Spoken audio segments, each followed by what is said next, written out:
Alrighty, how'd it go? It's been going well. He's a lot better on walks. Okay. I would say he's especially better if I can get him before, like pretty early on, Okay. before he sees another dog, sort Okay. of like, With the reactivity? yeah. Okay. There's a few times where he's still gotten a little bit kind of crazy, like nothing, still I would say toned down from what it was. Okay. Part of it was, I didn't have a chance to turn it up Sure. when that was happening. The other part of it was I think he had just like gotten to his threshold and I hadn't gotten a chance to like get him before What's that. the highest you've been on that? I've gotten him up to 40, Okay. and that was like after that incident on the way back to my house. Trying to bring him down. Yeah. What happened at 40?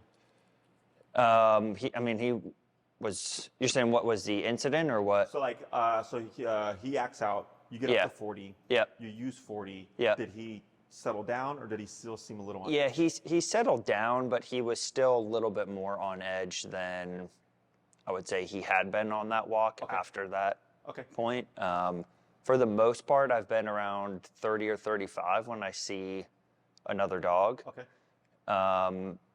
And if there's no other dogs, he's been fine with like 25. Gotcha. 20, 15, he doesn't really For like just the walking stuff. Yeah, he doesn't really seem to notice that.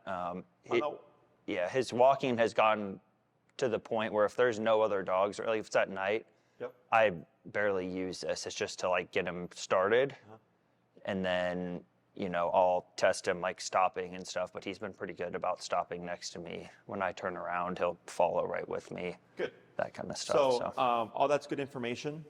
So most likely Augie's number is going to be, for regular stuff, probably in that 30 to 35 range. And then the dog stuff might be higher.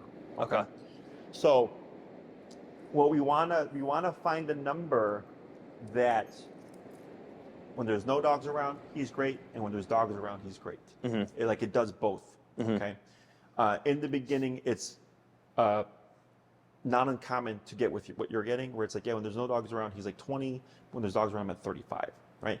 But the issue with that is you find yourself constantly going up and down. And we're trying to find a balance of, I can walk from my home around Oz Park, Passmar, or whatever, and I know my dog's going to be good at this number. Does that make sense? Yeah. And there's going to be things that are, if a dog started lunging and barking at him, where it's like, yeah, sure, I have to pike it up, right? It's kind of a random, or you can't control it. That's going to happen. Or if like he's chasing squirrels, then yes, I expect my number to go up, right? But for the most part, for like 80% of the walk, whatever, it should be this one number pretty much addresses everything. Okay. But it's good information, because now I know when things are calm, he's around 20. When dogs are around, he's around 30, 35. And then we had one incident where you're at 40, but he was still a bit escalated. So I'm thinking that his number, at least in those situations, are probably going to be higher than 40. Does that make sense? Yeah. So what you're doing is, like, now I have all this information, so if I go out and I see a situation, I'm probably already at 30, 35 just for regular walking. Yeah. So now I'm higher, and I'm already in his head when the problem's not even around. So then when the problem does happen, if I'm already in his head with 30, 35, he's like, all right, well, do I really want to escalate here? Makes sense, yeah. So all that's good. Any other questions or anything else? No, the only other thing is I've started traveling for work now, so he does go to a kennel for, 4 or 5 days at a time. So, he was in the kennel last week. They said he was more well-behaved than he has been, which was good. But he was still like fence fighting and stuff, and you can see his nose is still like cut up. Yeah. So he's had a history of that in the past. I can't be there when he's doing that. We've tried some like dog reactivity stuff, and he's played with other dogs before. It just depends on the dog and the situation, I guess. Correct. Yeah. So, couple of things there. A dog can learn when I'm with my owner, I can't do that stuff, but when I'm in the kennel, I can. It's best that everybody be on the same page, but if their job's not to train your dog unless they're a training facility. Yeah. Right? So I keep an eye on it. I can't remember. Did you ask about boarding or daycare here or no? No, I didn't. I mean, the daycare stuff is, I don't typically need like daycare. It's more like we go on like 4 or 5 day like road trips. You board them. I board them, Okay. yeah. And I can't really afford to do like the board and train. I gotcha. So- So just so you're aware, I don't remember if I covered this, but our training clients are welcome. You don't have to send them to daycare to use boarding because Okay. you're a training client. And we Okay. reinforce everything. So we don't let fence fighting shit happen. Yeah. All my staff is trained to correct that stuff. So if he became reactive, we would correct them. Okay. We're reinforcing what you're doing. Now, if you're like, hey, could you work on this stuff? Now that's more, that requires us putting in effort. Yeah. Then you can buy training sessions as add-ons. You're not going to need to. Okay. So if that's something you'd like to do, you can. We would just need a clear fecal and then his vaccination records. Yeah. Like I get clients from St. Charles. They come to us like 2 to 3 times a year, but they train with us because their dog can only come here. Yeah. But they don't need to come for daycare or anything like that because Okay. they're training clients. Yeah, I Not- might look at your hours and stuff and see, because I work out at Hoffman Estates. Oh, sure. Yeah. So there's a spot out there that I take them to. Convenient, Yeah. yeah, That I can drop them off on the way to work because coming down here and then getting out there. I gotcha. Yeah. But if you guys are open early enough or late enough, that might be. Yeah. During the An week, we option. open at 7. On the Okay. weekends, we open at 8. Okay. Okay. And then if you don't, it's not a big deal. It's not going to impact your training. You might find that when you pick him up, he's going to be a little loopy because he was, if he was fence fighting, he's Yeah. kind of in that realm. But then Yeah. once you start to integrate your training, he should lock back into. Yeah, he was fine, and I Okay. took him for a longer walk that morning too to try to reinforce him a bit before he gets to do whatever the heck he wants in Yeah, I there. gotcha. But Okay, good. Any other questions? no, I don't think so. So what we're going to work on today is the second half of heel. And then we're going to make some tweaks today. And then we're going to see how his reactivity stuff goes. Okay. Okay. If you're feeling reactivity is doing good, but like it needs work, then the next class we can bring out a dog and do controlled context to really try to hone in on it to Yeah. give you more. Yeah, I have that dog park by my house. It's like 2 or 3 blocks away, so that's sort of where I've been taking him on his walks to get. And there's like off-leash dogs and then dogs in the park that are fenced in. So I've been using that, and he's been much better. Excellent. So Now, one thing to keep in mind is if you're correcting behaviors, right? Mm-hmm. Let's say every time you go to practice with them by the dog park, you find yourself tapping 1 to 2 times, but in the beginning it was like 20 times. Obviously, that's a huge difference, but we're trying to always get to 0. Okay? I want you to get to the point where it's like, Jesse, I can't remember the last time that I had to correct my dog. That's how you know you have the true working number. So just keep tabs on how many times you have to correct them and for Okay. what. Okay. And we're going to slowly just start to tweak that. Okay. Okay. So if you're down to 1 to 2 taps from 20, you're obviously pretty close, right? But I just keep going up. I'm inching up and up and up and up. And so it's like, man, ever since I hit 65, I don't have to worry about a thing. Okay. Then I go, great. Then 65 is the actual number. Okay. makes sense. Awesome. So go ahead and bring Augie down to the center here. And I'll have you just show me what you were practicing. Okay. So if you have to correct them or anything, go ahead and do so. And then what are you currently set at your remote? 30. Okay. Go ahead. Okay.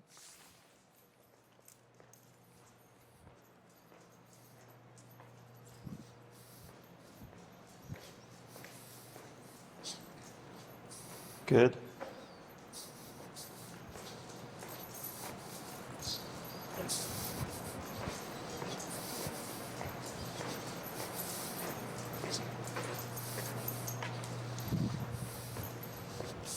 Excellent. Good. Let me pause right there. Very good. So all this looks good. His energy looks good too.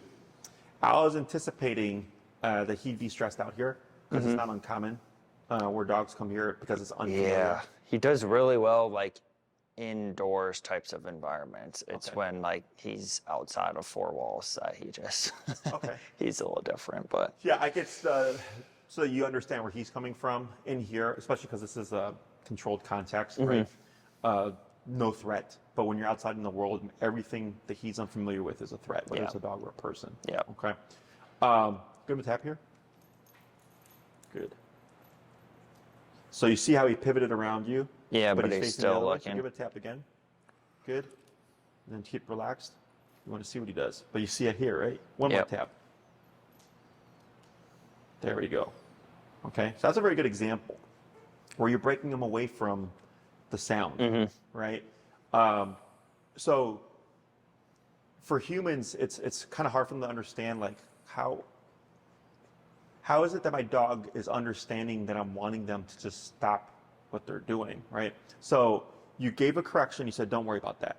And then he came to the opposite side, still worried about it, right? You said, don't worry about it again. Then he came over here, right? And then you tapped him again, and then he's like, so what we did there is you go, I disagree with this behavior, but then you gave him space to make a decision. So when he moved and came over here, that was him thinking. What about on this side? Nope, can't do it from that side either. What about from this angle? Not from that angle either. What if I'm looking at you, right? And you can see just a little bit with how his head's now turning, right? Is he's going, okay, you're wanting me to not look or not worry about what's going on over there, right? Is, and see how he broke away on his own there, right? Because he just learned, if I focus on something on the other side, I might get corrected. Yeah, and that's why I had emailed you that question, because there were times where, like, you know, natural, he would hear a dog across the street or something, or somebody would open their car door, and he would look for a second or two, and I didn't know if I should just, like, hit him right away or give him a chance to do that and, like, look, see, and then come back. In the beginning, you can correct them right away, because, like, right now you're like, he was just looking at a car door, right? Like, you know, like, there's nothing to worry about there. Yeah. So you're having to teach him that's nothing to worry about. Yeah. Right? Now, is he going to stop looking at every little sound? No. Like, he's still going to look, but I don't want him head on a swivel. Yeah. Right? You walk out where everything, you're just dialing him in. So eventually he's like, okay, I heard the sound. I would like to look at it, but I'm going to choose not to. There's no correction, but also nothing bad is happening with that car door. Right? Because that's what his brain is thinking. Like, I hear sounds and maybe there's danger. And you're like, no, there isn't, buddy. So you're saying, don't worry about it, don't worry about it, don't worry about it. So, like, right there on that fourth one, he looked and then right away came back. He like, all right, cool, nothing to worry about there, right? If it looks, you can tell by the energy, right? When it's kind of like when you're walking and he's just kind of taking in the environment, he's nice and passive versus like this or on edge or constantly moving like they're in the consultation, right? He was very much on edge. I'm always reading the energy. So like this energy I like. This is nice, neutral, passive energy, okay? But when he heard the sound, you saw him perk up and we just disagreed with it and then brought him back down to this neutral energy, okay? Typically, when a client asks me that question of like, I wasn't sure if I should tap, more often than not, the answer is yes. Because that's you recognizing you're just doubting or unsure because you don't want to screw up the training or do anything wrong, okay? So now that he's had plenty of conditioning, because it's been a few weeks since I've seen you, you're free to correct him for anything that you think may need to be corrected, okay? As long as he's on the leash or an enclosed area, okay? What I wouldn't want you to do is if he were to be off leash at a little park or something, is to correct for something and it sends him away, okay? Once we cover recall stuff, where it's going to open us up to have more freedom, but at least in the house, if you're in the car, on the leash, on a walk, whatever, as long as he's secure and I'm not worried about the dog getting away, you can start correcting things, okay? So e-collar does two things. It can teach a dog to do something and not to do something. Okay, our first class, we taught him to do something, to walk at your side. And we touched a little bit upon about don't do things, right? So obedience is typically to do, sit, put your butt down, come, get over here, heel, walk with me, right? Behavior is typically not to do. Don't bark, don't be reactive, don't whine, don't be anxious, right? There's a lot of don't do that. So the don't do stuff is much easier because it's simply don't do that. Like, I don't care what you do, but don't do that, right? I don't care that you don't like that dog walking by, but don't lunge at it.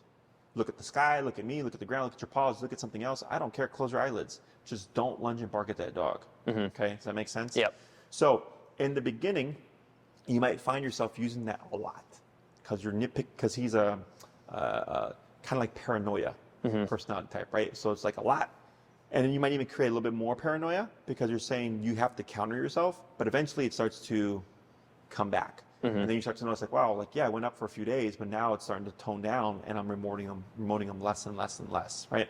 So that's how you know whatever number it is that you're correcting at is the correct working number for those things, because again, it starts to come down, okay?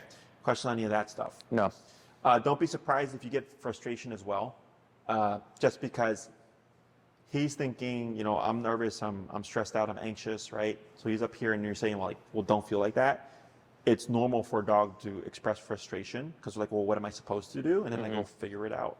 So if I'm correcting a dog and then they jump on me out of frustration, I'll correct that too because I'm going, you can't do that either. So dog's like, well, I can't be paranoid, I can't be frustrated and jump on you. What can I do? Just be neutral. Yeah. Okay. Questions on any of that?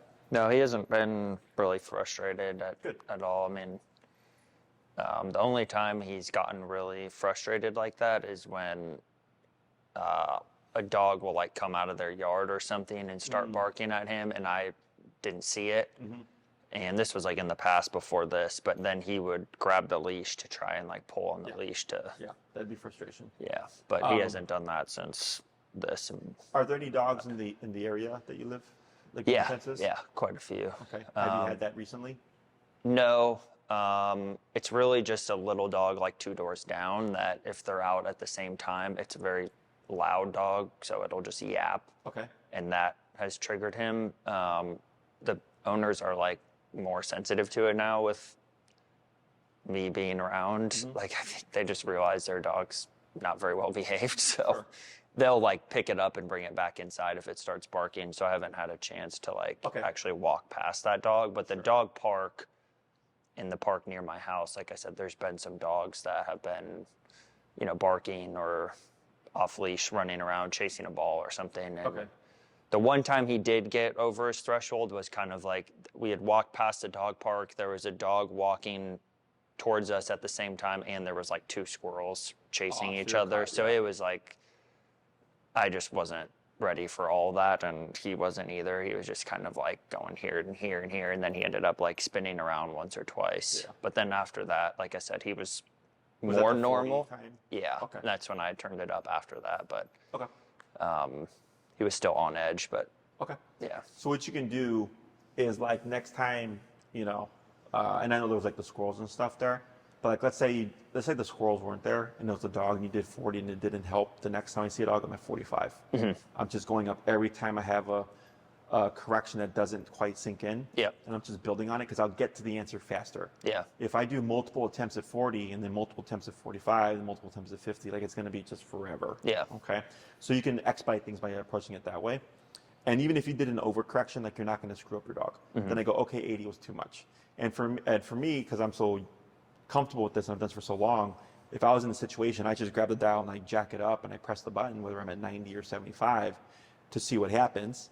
If I can stop it. So if I stop it at 90, but he yelps, and I go, but 40 didn't work. Well, I know I'm somewhere between 90 and 40, right? So, but yeah, so all that's good information. Anything else? No. So what we're going to do is we're going to add in the verbal cue of heel. Okay, so you have an actual on switch.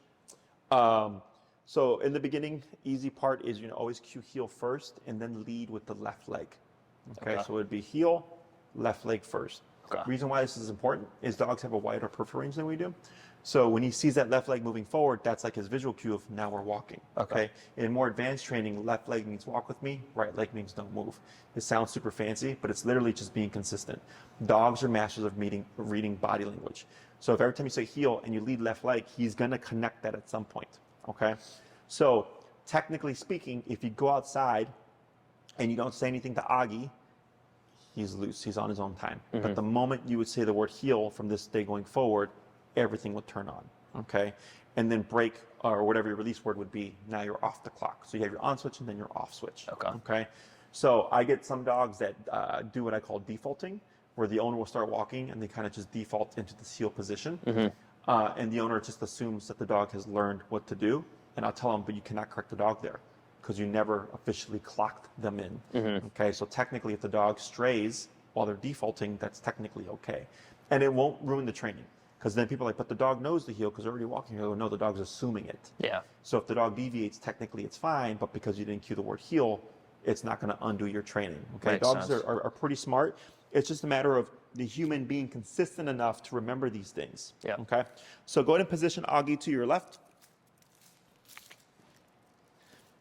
And then what we're going to also add in are the auto sits. I can't remember, did we cover this last time? The auto what? Auto sits. So every time you stop, No. Augie should sit with you? No. Does he do it on his own already or not yet? I would say like 10% of the time. Okay. So very rarely. So we're also going to add in the auto sits.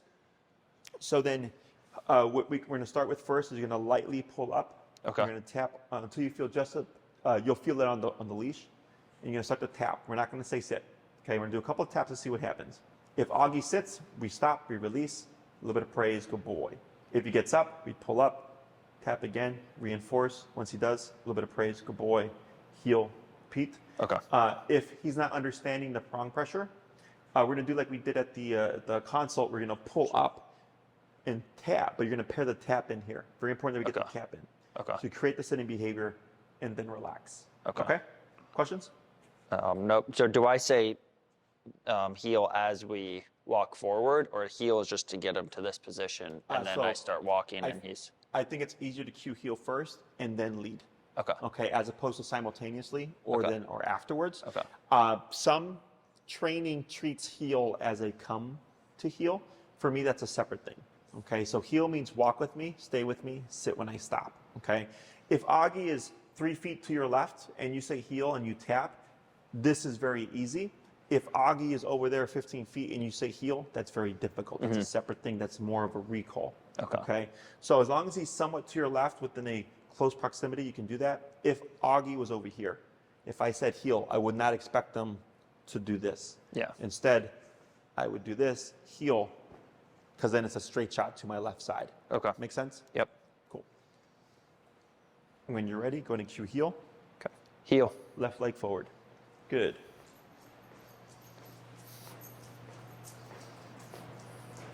Slow turn, good turn, and then you're gonna slow to a stop. Good. Up on your leash. Tap, tap, tap. Now here, with the right hand, you're gonna grab the leash, pull up, and then with the left hand, press down as you tap. Right there. Now relax. Praise.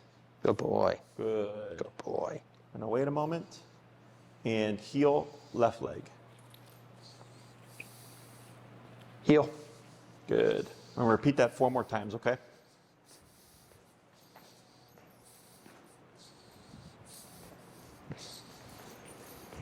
Slow to stop. Very good. Good. Relax and praise. Good boy. Good boy. Good. 3 more. Heel.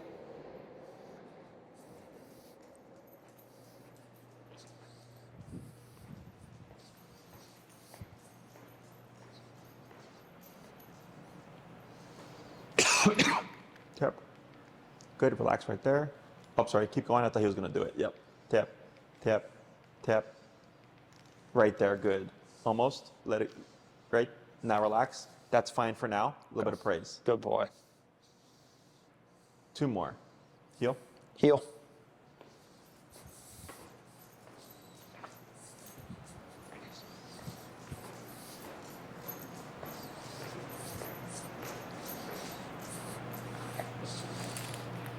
Right, now relax. Good. So you see how he Good. sat on his own there? That's what we're looking for, okay? 1 more. Heel.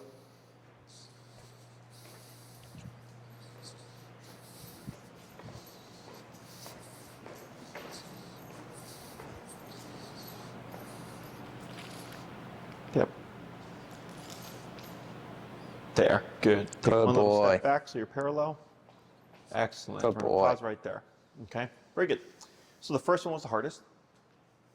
Second and third were easier. Fourth one he did on his own. Last one, 1 pull, 1 tap, he did it. Right? So here, the reason why we don't say sit is then you create a cued sit. So then it becomes heel, sit, heel, sit. Right? So then if you don't say it, he technically doesn't have to do it. Heel, again, is a package. Walk with me, stay with me, sit when I stop.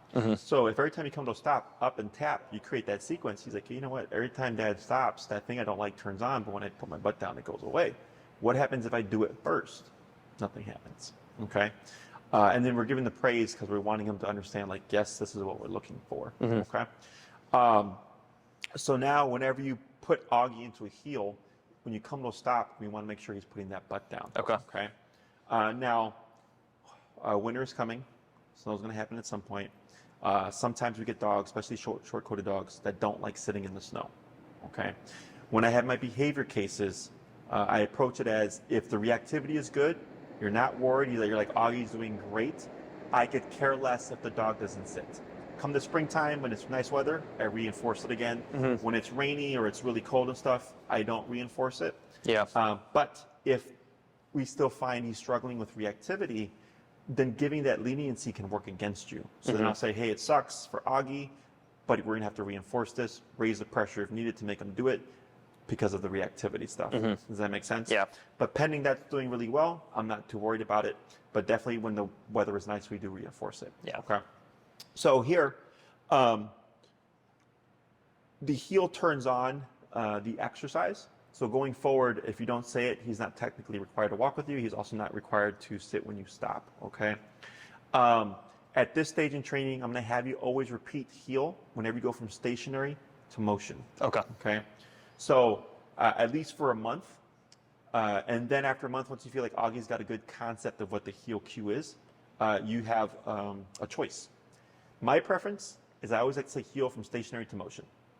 But technically speaking, if you've cued heel once, it's in effect until you give a new command or you release him. Okay? So you go into heel, you walk for 20 minutes, you hit a red light, he auto sits, red light turns green. Technically speaking, you don't have to say heel again. You would just lead with your left leg. Okay, so that tells Augie we are now walking again. Okay. Everybody is different. Everybody has a different preference. But whenever we give any command, sit, down, stay, come, place, heel, it's in effect until we give a new command or we give the release command. Okay, so you could walk for 2 hours, stopping and starting, as long as you're always leading with that left leg and you don't say anything else but. Since that initial heel, he's technically in that command. Make sense? So here, you see how he's trying to lay down? Go ahead and pull up. Tap. Tap. Relax. Wait a moment. Good. Okay. So now we have to be stricter. So again, heel. Walk with me, stay with me, sit when I stop. So if he tries to lay down, I understand it and you understand it as he's just getting comfortable, right? But he's made a decision outside of the command, okay? So if he can do the little things, he can do the bigger things. So when we correct dogs for trying to pee on the leash or like, trying to like sniff or like lay down, it sounds mean, but especially with reactivity stuff, if he can just lay down when he wants, when he's under command, then he can be reactive when he wants. Does that make sense? Little things need the bigger things. So now anytime you try to lay down, you just lightly pull up, tap on the collar. If you ever feel like you're working out, you're doing too much. Okay, just enough where you know he feels it, let the remote do all the work for you. So if I pull up and he feels it and I'm tapping at 40, he doesn't move 45, 50, 55, he props up. 55 was the actual number. Okay. And that's how he's going to start learning, I don't want to try to lay down because I will be corrected for it and it will go up. But if you always lift him up and tap at the same time, I don't know what caused him to sit up. Was it me pulling him or was it the tap on the collar? Okay. Does that make sense? Yep. Questions on any of that? Nope. Very good. So, yeah, I know. Let me have you, you're going to heel and then you're going to immediately pivot and then slow stop facing that way, okay? Okay. Heel. Good, and slow to a stop. Perfect. And then up on your leash. There we go. Now, when you come to that stop, as long as if you see the butt, he had started the motion. Yeah, he does that a lot. But he didn't complete it, right? Yeah. So then, if he were to, even if it was slow, I don't worry about layering pressure. Okay. Eventually, once the brain realizes, oh, the moment I do this, I will avoid the collar. That's the motivator. Okay. So that's why I'm always very generous about layering in that collar immediately, because the game is, if I listen like that, I will avoid the collar. People tend to give a delay, right? They want to give the dog opportunity to avoid the collar, to make the right decision, right? And to a degree, with behavior, yes, that's correct. But what we end up getting is the owner usually gives the dog too much delay.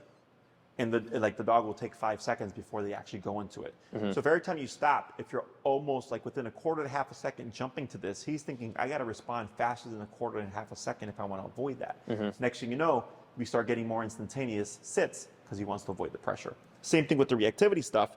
If you're correcting him at the correct level, he's going to see a dog And right away, you're going to just see him make a different decision. Like earlier with the looking this way, right? You corrected him 3 times, then he did like that, and then right away corrected himself because he realized I got corrected the past 3 times, so he self-corrected very quickly.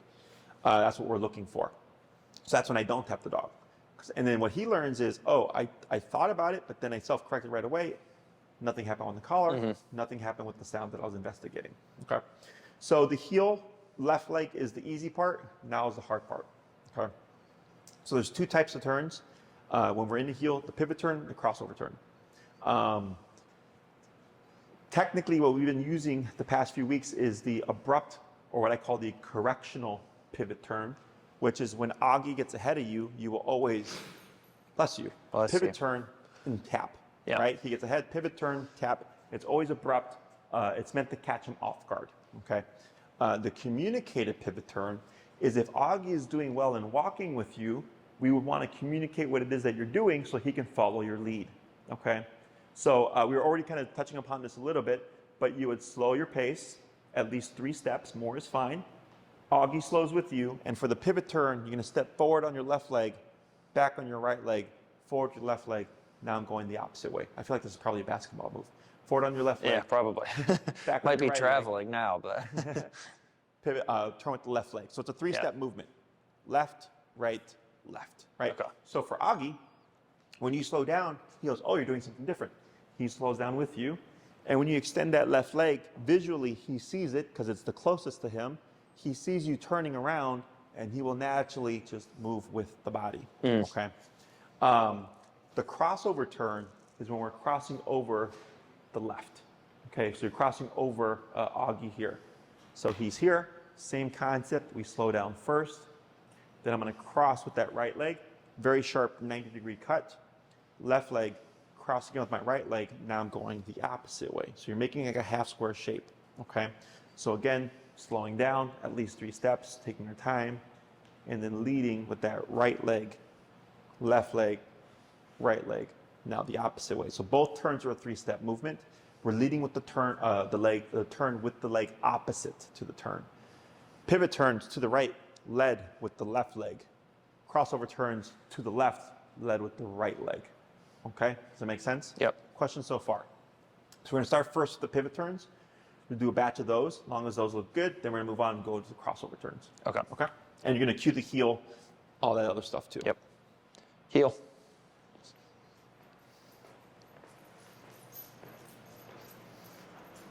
Left, right, left. Perfect. 4 more. Left, right, left. Good. 3 more.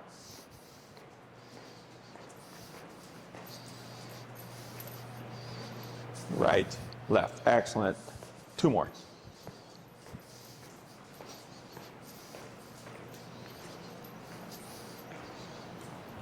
Good. And last one.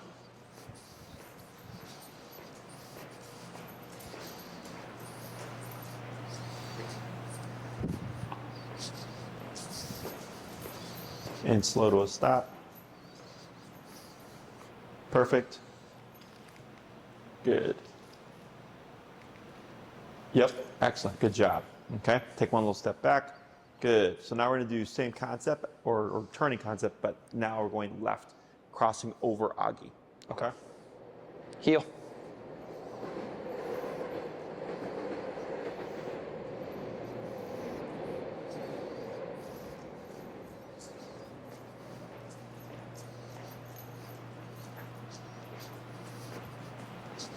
Good.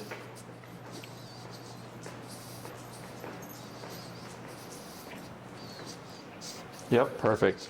3 more.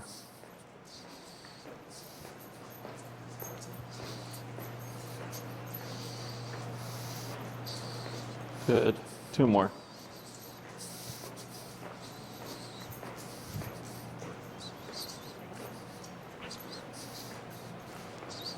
So that was technically left leg when you turned. Okay. Yeah. So the right leg is what's crossing over his face. Okay. So here. Yep, like that. Cool. We'll do 1 more.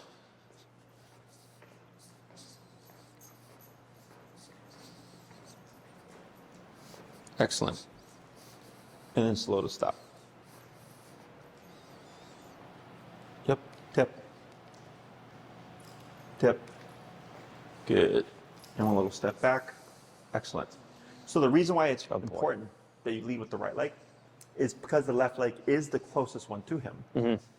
Is if you're walking and you turn like this, there's no time for him to see what's going on. Because typically on a walk, dogs or humans will go on the autopilot, because we're just so used to going that we're not as self-aware. So then you end up tripping over and or stepping or punting into Augie, okay? Because there's no time for him. It's like literally leg here, right?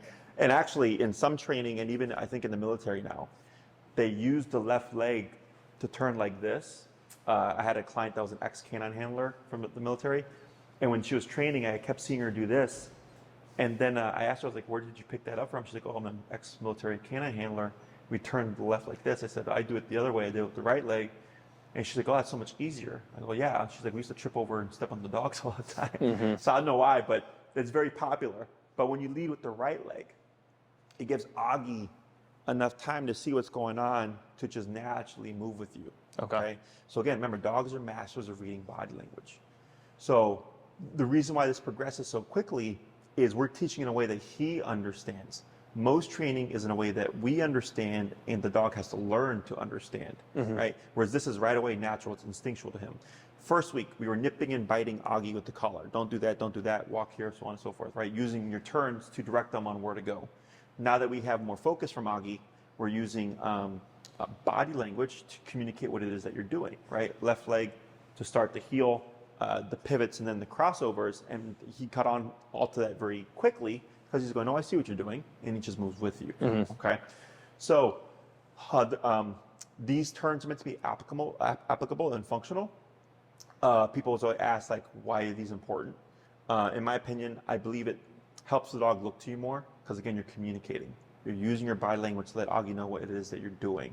The other thing is if you're walking and you need to turn or anything, you would have to like awkwardly stop and readjust and then cue heel again to start. Whereas now with these turns, if beside me is busy, but behind me is clear, I have my pivot turn, it keeps me in my lane, and I'm going the opposite way. If behind me is busy, but beside me is clear, I have my crossover turn. And it keeps you right within the width of the sidewalk, and I go the opposite way. If you're making just a regular soft left, or soft right, if we're turning left, you would cross to the right. You would just simply keep going straight. When we're going to the right, there's two ways to go about it. Of course, all these turns are always prefaced by a slowdown.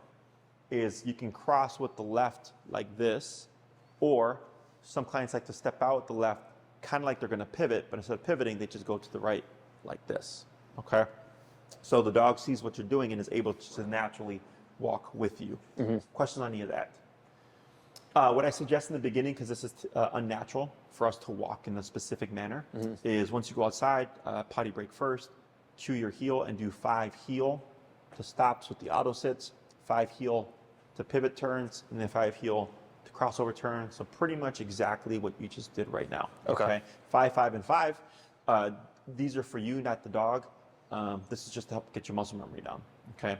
Once you feel like you've internalized it, no need to do the 5, 5, and 5 anymore. The hard part's going to be when you're on a walk, timing. Oh, I need to turn left at the corner, but there's a parade of people coming, so I'm walking slowly. You can walk as slow as you need to for as long as you need to. And then when I see my opportunity, I can cross over and go the direction I need to. Okay. Question on any of that? I'm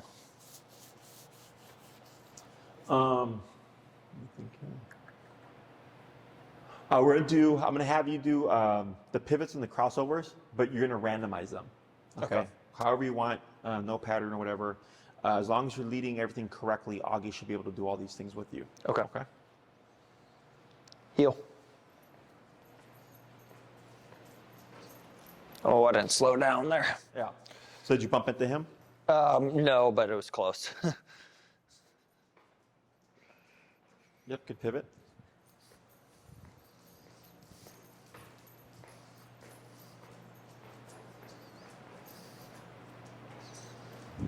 Good pivot.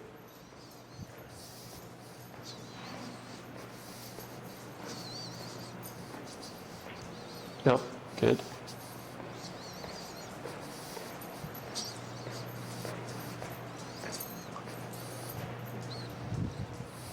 Good. Just a few more.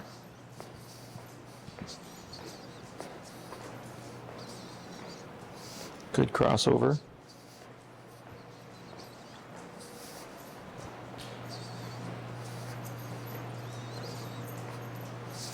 Good. Just 2 more.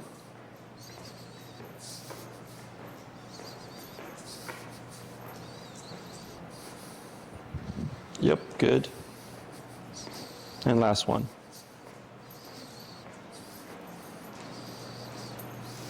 Good. And slow to stop. Excellent. Yep, there he goes. Excellent. Yep. Perfect. Okay. Pretty simple. So the shaking here, right? Why do you think we have shaking right now? Well, I know he's been shaking more with the Prozac.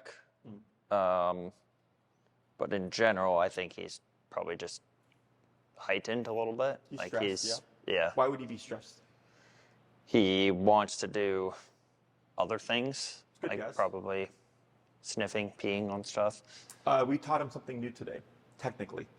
So he started shaking after you did your first batch of the auto sits. Okay. Doesn't seem like much, but whenever we're teaching a dog something new with pressure, usually we see some stress. Okay? Yeah. Because prior to that, he was neutral. The only thing we had to correct him for was looking, and even after you corrected him, he was completely fine because that's already stuff that he's familiar with. But then we start to add in the pressure over something new, which is the auto sits, and the learning is the stress part. And then now there's a stress yawn, and then we had the stress panting just a moment ago. He's probably going to do it again. There it is, right? So this is him, of course, venting all the stress that he's just built up right now. But this is where, for me, it's also clicking. Where he goes, okay, I'm starting to get what the expectation is. Okay. And again, if I didn't say this last time, I like to see this stuff because it means what we're doing right now is important to him. We stress about the things that are important. Okay. What are you currently set to?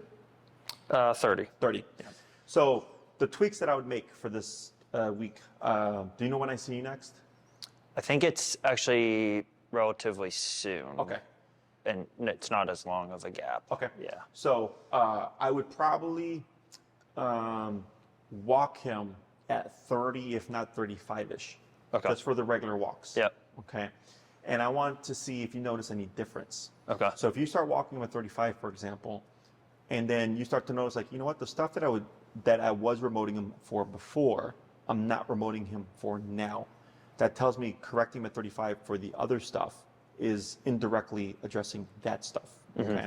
And then you're going to still have your kind of one-off occurrences. I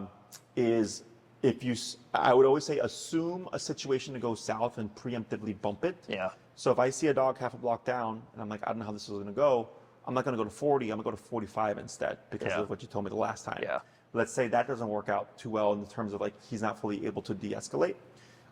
Technically speaking, after a moment, if you still feel he's like this, technically you can tap and bump until eventually you get kind of like what we saw earlier, where you're going to just literally kind of see him snap out of it and go like, okay, I bumped the 60 after the situation to settle him down. I'm going to use that as a reference point next time. Does that make sense? And then you dip it down to your 35 or whatever for your walk stuff. Okay.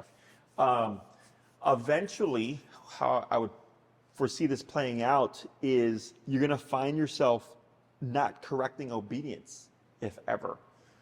It's just the one-off behavior stuff. So technically what I'll have my clients do is I'll tell them, if you know your obedience is good, you can have that preemptively bumped for the behavior stuff, anticipating you're not going to correct obedience stuff. So there is no delay. Okay, so if you get caught off guard, I'm already at 60 as opposed to 40 to 60. Okay, you'd be surprised how a 2 to 3 second delay in increasing the number will give the dog enough of a reinforcer to want to gamble it again. Okay, let me see your remote. Okay, you get the old version. They just recently released a newer model that has what's called a boost function, so that you're able to keep it lower, and then you press the boost, and it just shoots it up. Yeah, that would be. It literally nice. came out like a couple of weeks ago. Yeah. So I wasn't sure which one you had, but you'll be fine regardless. But does that make sense? One question I did have about walks: when I give him a break, should I be stationary and just let him sniff around me, or is it okay? It's okay to walk with him. Okay. Yeah. So like, let's say you're on a walk and you have a 2-block stretch to get home, and you stop and you're like, you know what? I'm gonna just let you like have this 2-block stretch to just do whatever. Yeah. As long as you cue break, it doesn't matter what he does afterwards. Yeah. Okay. Okay. So the only time letting him walk loosely or whatever will impact you is if he's currently in a heel, he starts to wander and dilly-dally, and you're like, you know what, I'm going to let this go with no definitive end. Yeah. Then he starts to unlearn the heel or learn that he can get away with stuff. Okay. So as long as you're very clear with break and heel, you're fine. Okay. Other questions? So I'll start with heel now, and like let him out, potty break, cue him with a heel. Correct. And I would start your Not walks this. already at the 30, 35. Okay. Yeah. So I won't use this until we come to a stop. Correct. To Yes. if he doesn't sit. Yeah. So now that you have the heel cue, so we're already going to assume 30, 35 for your starting working number because you've already did the homework, right? Where you're like, oh, 15 to 20, he was ignoring whatever. So all that gave me information. I go, all right, instead of starting at 25, because if you always start lower and then gradually increase it, he will take the time to misbehave until you hit the number. Yeah. So when you already start at that higher number, he's going from the get-go, this is serious, okay? So 30, 35, see how he does. And then it doesn't mean that it's concrete. If you feel like you have to bump it a little bit more from that, feel free to do so. But you should start seeing the application of that decline even more, okay? Keep tabs on his reactivity moments, and if you can, the context of. So if you're walking and a dog comes charging behind a fence and he reacts, well, that would make sense. I don't really hold that against the dog because that's that's an extreme situation. We can work through it, we can fix it, but I don't factor that in, kind of like what we saw at the park for the console. Like that was constant, right? So we'll have that, and then preemptively bumping it for whenever you think you see a situation where he might become reactive, just preemptively bump it, step to the side, shorten the leash, continue with that stuff. Okay. For your next class, if you can, a couple of days before, you can ping me with an email just to let me know what you would like to work on. If everything's looking good and you're feeling very confident about the behavior stuff, we can go into more control like recall or stationary control. If you feel like you need a controlled context exercise, then we'll bring out a dog and then we'll work it within close quarters. Just heads up though, we've done this before where the dog won't do anything. So you don't really get the hands-on stuff, but we'll go more in depth of like the different things that you can do to correct the reactivity. He usually will at first, and then it's pretty quick. Like I don't think he's aggressive towards other dogs. Like I said, He plays with them. Yeah, Better, he's right? just, it's a lot of it is dependent on the other dog's behavior towards him. Correct. Like he's definitely one of those. Like if you're gonna bark at me, then like I'm ready to dance kind of thing. So if it's just like a normal like well-behaved dog, he's usually like he'll get excited, but he'll calm down and then he'll be fine. Gotcha. But the initial like excitement is what he sees when we're on a walk, because those dogs aren't messing with him and he's already getting excited. So that's when I've been, tapping it to sort of calm him down. And then when we pass, he's been fine.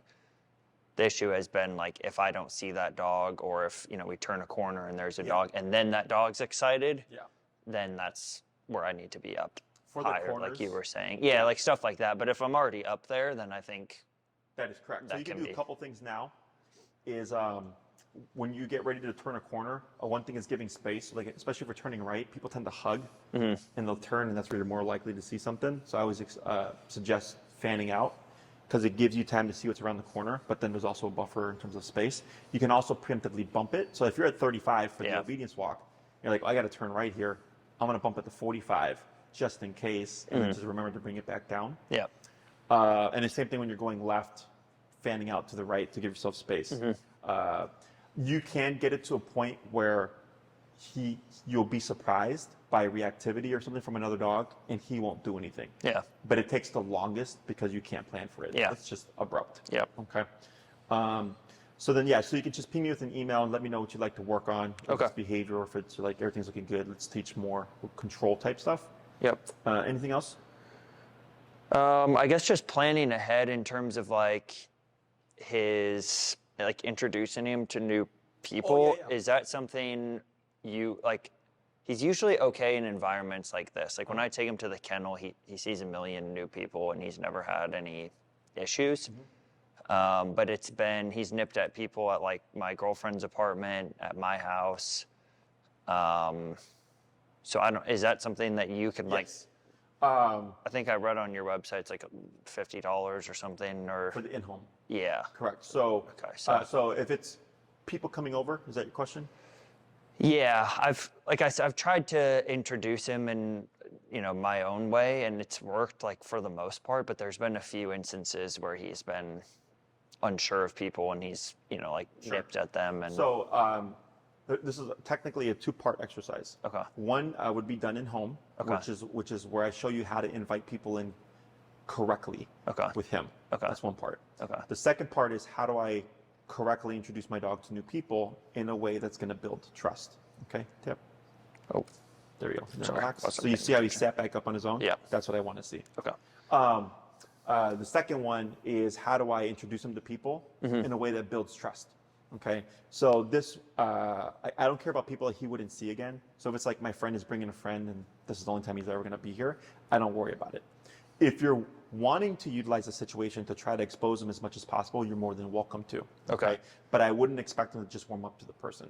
Okay. The people that you would see on a regular basis, so there might be people that he's seen multiple times and he just hasn't quite crossed that hump. Those are the people that he's most likely to warm up to because he's already seen them 100 times. Yeah. His brain has just not gone over to the social aspect. Yeah. He's still suspicious, right? Yeah. So the first exercise is to address the suspicion. Once we learn how to address the suspicion, then I go, now we work on building a relationship. Okay. Okay. Yeah, I have some friends that live a couple like blocks away, and they love dogs, so he hasn't met them yet. Sure. So those Yes. might be, if I could just in advance maybe let them know. Correct. like, So for if the they next could one, come I out. would suggest doing the in-home first. So the next class can be whatever you want. Okay. If you want it to be the in-home, let Tina know. That's the $50 upcharge. Okay. Once we get that done, the next class of how do I introduce him to people, you could do a couple of things. One, it doesn't need to be in-home because I'm just showing you how to do it. So if you want to do it here, you're more than welcome to. If Okay. you want to invite a friend to come with you, you're more than welcome to. Okay. Or if you'd like to learn how to connect them, where it's like, I show up first, 15 minutes later, the friends show up, Yeah. you do the thing, and then I go, this is how you transition to socialization from that point. Okay. Does that make sense? Yeah. So it's up to you. Okay. So The- probably next one, I would say we can do just like a normal, like here, Okay. doing something. But maybe the one after that, For sure. depending on that Yeah, date, I can. just ping Tina. Okay. And she'll put it on the calendar. Okay. So that's not a problem. Now that we've covered the healing stuff, you can kind of just steer the wheel on like where you want to go. Okay. And then I just show up and Okay. teach you. Cool. Okay. Good job. Sounds good. Heal.